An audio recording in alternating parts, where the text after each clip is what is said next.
LSI 2021 at the beautiful Ritz-Carlton Laguna Niguel. It's nearly true tales of innovation. I'm your host, Benjamin Glenn.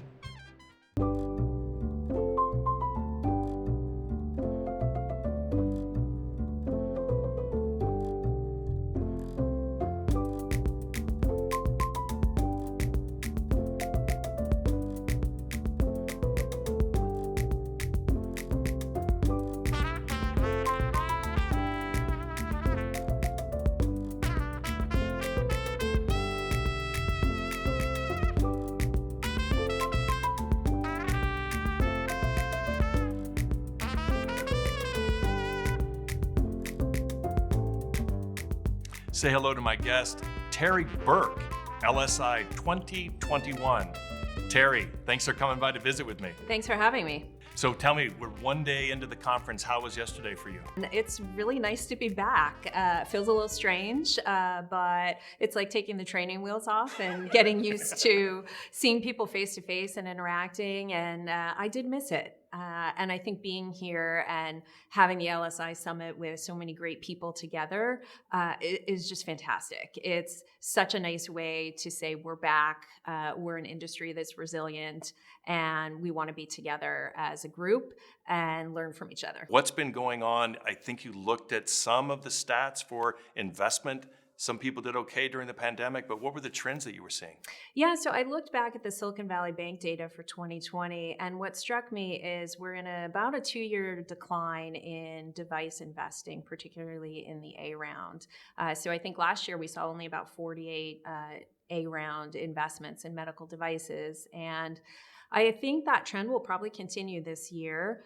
The pandemic has definitely shifted how investors think about technologies. I think last year in particular, investors really thought about what's in my portfolio and is that company going to struggle with the pandemic? Are there unique circumstances that will affect a company's timeline, perhaps because they were in clinical trial and their ability to be in hospitals was reduced, or there were some supply chain challenges. So I think venture investors last year in particular hunkered down a little bit and took care of their portfolios first. I hope that we're coming out of that, but I think we've seen some changes as well in terms of more focus on telehealth, remote medicine, home monitoring. Patients aren't so excited to go to the hospital if they don't have to or go to a doctor's office. So I think some of those trends will continue, perhaps for the good as we reduce costs in healthcare. It's very interesting you mentioned that. I have one of my friends actually had, sadly, he was being treated, he got cancer therapy during this time, and his wife couldn't go with him to the hospital, but he was right there in Palo Alto and almost like waiting at a restaurant. The pager went off, he got out of his car, went in, went straight to the treatment room, received his, did his session, and then came back out. And I'm like, we needed a pandemic to change like hospital waiting rooms that nobody wants to be in anyway. Right. So I think I'm looking forward to seeing those changes with telehealth. Let's not go back to the old way. Right.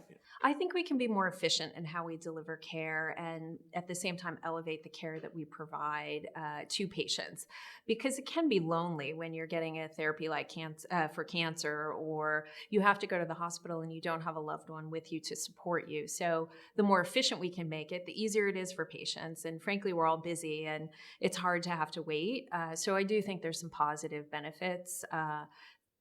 Not from the pandemic itself, but from how we've had to change how we do business. Well, it seems like, your investment target of, seed and A, this has got to be a great conference for you to see really an entire field of companies there. So what's the kind of advice that you give to these early stage companies? Yeah, I always say begin with the end in mind. So make sure you know what your technology is trying to address. So be really clear on the problem, have a problem statement, know what's not working in the field of medicine that you're looking at, whether it's improving productivity in a hospital or providing a more breakthrough innovation for patient care.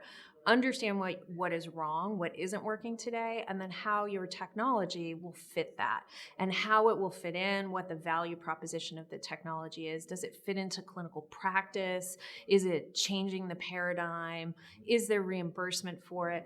I think a lot of times entrepreneurs have a great technological idea, but they don't spend enough time thinking about the market and thinking about the applicability. One of my colleagues said it best last night on our panel that we're willing to take regulatory risk, but there can't be market risk. We really have to understand what the unmet need is, what the market is like, because as we invest in companies, for us as investors, we're looking for financial returns, which means an exit. And so we have to know what that market looks like and how it fits. And so technologies that are in search of that market aren't as successful in getting funding because there's not enough of that story put together. So I always tell folks here, tell me more about what you're solving and why it's a problem, and then let's talk about what your technology is. So when you talk about value, does that reach into health economics? Are you finding that health economics is becoming much more important? Like what's a payer going to say about this? What's a hospital value committee going to say? Is that beginning to, do you look at those things as well? We definitely do.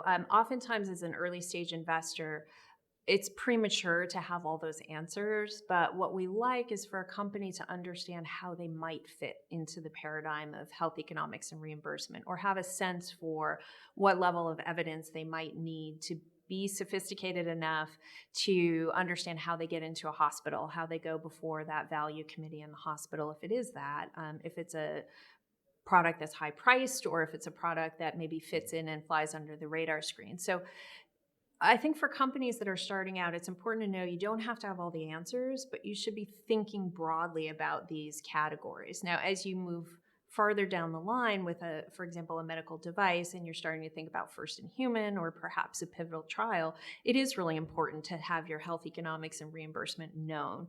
But early on, it's just to be thinking about it and have a sense for how you might fit.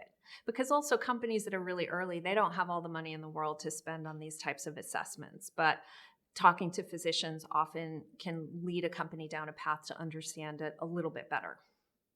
Are there other areas of your life that you feel like helps you be a better investor, or to maybe something from sports that helps you to sort of be able to portray that to these companies and the resiliency that's really necessary to be an early stage inventor? Yeah, I guess there's a couple things I would say. Both being on the corporate side with Edwards Life Sciences for so many years, having the opportunity to launch products into many different markets and understand what makes products successful, also acquiring technologies there. And then as my own startup company and CEO of that company, raising money, having those two sides to partner with the investment side gives me, I think, a little bit more of a complete picture of how the package has to come together for a startup company. And I think a lot in terms of resiliency. As we've talked about, I played a Division I sport in college, and the ability to plan and know your plan and work your plan, but also to understand that changes happen and things are thrown at you regularly that you don't prepare for. And so how quickly can you adapt? How can you adjust? And how can you move quickly into the new open field in front of you? And I think that's important for innovators and entrepreneurs to think about. All the planning in the world is great, but when something different comes at you, it's not what you do, it's how you respond to it. So if you're open to feedback or ideas, or if investors are telling you something different about your product than you thought, it's important to hear that and then think about, how can I adapt as an inventor, and how can I be an even better entrepreneur? And I think that resilience comes from just being open and really listening to what folks have to say. Well, I'm really glad that you're out there, providing this advice. If I think back, we're celebrating, the 20th year of biodesign, which really began as, doctors grabbing engineers and getting into a foamy lather of ideation and just creating things. No idea for the business plan was just off to the side. But now, so as that's coming forward, we're beginning to see how they have to think all three zones at once. So that ability, I just love your thought of like end to end, thinking about all the way through, and then what that team needs to do in order to bring that product forward. I think one of the things that's great about biodesign is that collaboration with the clinicians, because the thing that we will do the most as investors is we will reach out to doctors to understand a field or what the problems are, or help us understand this technology we're looking at. And you can often frame up the most important problems by simply talking to doctors in the space. What frustrates them? What's hard to do? Where are patients not being best served by technology? So again, for entrepreneurs, spend more time up front talking to clinicians to really understand and frame your problems. And I think you'll find when you talk to investors, then you're more prepared, because investors' first call we make is always to physicians. Help us understand a field. It's the fastest way to get up to speed, is to have someone frame up for us what's going on in that field of medicine. And then we can continue to do our research and understand. But the physician voice is really important in understanding challenges and to really keep perspective about the patient journey and how we can impact patient lives. Is there anything else that you share with early stage companies? I think it's about do your homework up front. So many times we'll get solicitations from startup companies where it's clear they haven't really researched us. So they're not really sure what Epidarex Capital does. And so the first interaction is, we think we'd be a great fit for you and you should invest in us. But perhaps they don't realize that we don't invest outside the UK and the US, or they haven't focused on the fact that our portfolio is all seed and A round investing, and they are commercial and they have revenues. So I think put a little extra time into your strategy for how you reach out to VCs, and you'll have more success. Because certainly as an entrepreneur myself, it is challenging to find investors, but you'll have a higher percentage of hits in a positive way if you spend time learning who your targets are.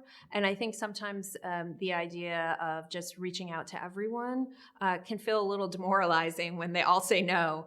But that's simply because there's not a fit. And every investor has an investment thesis and a strategy. And sometimes it really is as simple as your technology is outside the scope of the fund. Doesn't mean it's a bad technology or not worthy of investment. It just doesn't fit what that investor looks for. So I always tell companies, spend a little more time there, and it might feel a little more positive and uplifting when you do get interest. But I think conferences like this one, so the LSI Summit, is a perfect example of getting a lot of companies and investors in one place. And I would say to the entrepreneurs here, when you meet a VC, say hello, ask them what their investment thesis is. What do they invest in? Because sometimes you don't even have to pitch if you know in those first couple questions that they're not the right fit. And I wouldn't be afraid to ask an investor, I don't think we're a fit for you, but do you have any recommendations for me on funds where it might be a fit? So I always try to leave companies with, try these other groups that maybe fit a little bit better. But I think sometimes our entrepreneurs are so quick to want to pitch that they forget to ask, am I pitching the right person? Yeah. No, Terri, that's what I love about you, is you try to leave them, even if it's not a good fit, you try to give them something. Right. And I think that's, I'm always encouraged when I hear that, because I think many times, or even if it's not a good fit, can I ask you about a question about, business, or just presenting your data? I mean, there's lots and lots of things, you and a lot of other investors, you've got great insights, deep skill sets, just to be able to, can we just sip a couple of martinis and help me unpack this? I'm trying to understand this. So I love that you do that. Yeah. It's great help. And I think seeking to understand and getting some of those basic questions answered prior to pitching also builds rapport and relationship. I always come from the philosophy of get to know someone before you pitch them. And that's not always possible, but I think to the extent you can build a relationship with someone and get to know them, or have just an interesting conversation over a drink, when you follow up, it's a little easier to say, hey, I met you at the bar, we had a drink, we talked about, this fun topic, something maybe that was in the news or timely. Would you take a look at this and let me know? It's a nice way to get an investor's attention and get a little bit further down the line. So I think it's really hard sometimes when you just run right to the pitch without getting to know the people. And I know for my company in particular, I spend time getting to know the investors, and my company's backed by Ajax Health, and I'd spent more than one meeting with them, just saying hi, getting to know them, nothing related to my company at all. So when the time came to raise funds, we already had a relationship. We understood each other a little bit better. So sometimes conferences like this are just a great place to simply meet people and then leave things for follow-up. Terry, that's interesting. Can you go a little bit deeper into that? So now with Ajax, I mean, it's not, you don't get done, they write the check, the round closes, and you never see them again. You're in business with them. Right. So this relationship you're talking about the success of your company. Right. And that really matters. So for me, I'm at a stage in my career where I just want to work with people I like and people I enjoy. And so I'm fortunate that I am backed by a great group of people with tremendous operating and investment experience. And so they're partners to me. So they are thought partners. If I have a question or I'm wondering about should I turn left or turn right, I can simply pick up the phone and call one of my board members and say, hey, what do you think about this? And it's a very open relationship where I don't feel like I have to be this buttoned up CEO who already has the answer that I'm already presenting to the board. Instead, I'm using them as these thought partners to say, how should I think about this? Do you have any experience with this? Or, what do you think? What am I missing? Or in many cases, do you have a physician in your network that could be really experienced here who could help me? And that's where I think the relationship grows, because even though they're financial investors and they want to see good financial returns, they have tremendous experience. And I think the best innovators work with their VCs collaboratively and find ways to leverage their networks. Yeah, that's a great lesson right there. I mean, now you've taken us from the investor side to when you're acting as a CEO and the importance of your board being there. Right. I think sometimes boards get it becomes adversarial or contentious for no good reason. Right. You're all trying to run the same business. Everybody wrote the same check to the same company. Why can't you help everyone get down the road? Right. I'm really fortunate. The boards that I sit on, we work really collaboratively. So it isn't this large presentation where everything has to be perfect. It's more, let's talk about where the business is. What are you struggling with? Or do you think you need help in this particular area? And who do we know that maybe would consult for you? So I think those collaborative relationships with boards are so important. And for first-time entrepreneurs in particular, I would say to them, think of these people as your colleagues who of course you want to be smart and sharp in front of them. They are board directors, but think of them as on your team. And they're looking for the same thing you are, which is to be successful and move the company forward. It's why they invested in you. So don't be afraid to leverage your board because the best boards roll up their sleeves and jump in. Well, speaking of collaboration, we were having drinks last night with Dennis McWilliams. Can you talk about what you guys were up to with them? Sure. Why don't you unpack that for us? Really happy to share that Epidarex just closed a medical device deal in the ischemic stroke space with Sante and a couple of other funds. So we're really excited for the collaboration across a number of different medical device funds. It's a company formation with a group that is really well known for their innovation. They've never spun out a company before, so we're excited to be part of that process with them to form the company. And it's really going after a huge unmet need. I mean, ischemic stroke is a really difficult and devastating illness to have. And patients often don't return to their normal quality of life. And so the ability to intervene with a more innovative thrombectomy opportunity, I think, is really compelling and one that all of us as investors felt like we could really understand. And again, the market is clear, and so regulatory risk is known. And with experienced groups, FDAs can be great to collaborate with, but the market is so clear. And the physicians we've talked to in the neurovascular space really tell us that they need better solutions. They need the ability to intervene and try to get these patients back to a healthier state of life. So that has been a wonderful process to go through with Sante and the others. And so we were excited last night to announce that on the panel that we did in fact close the deal. So yeah, that's fantastic. Congratulations. I can't wait to hear of your success. Yeah, thank you. Well, Terri, thanks for coming by to visit with me and take time out of the conference to share these nearly true tales with us. My pleasure. Thanks, Ben.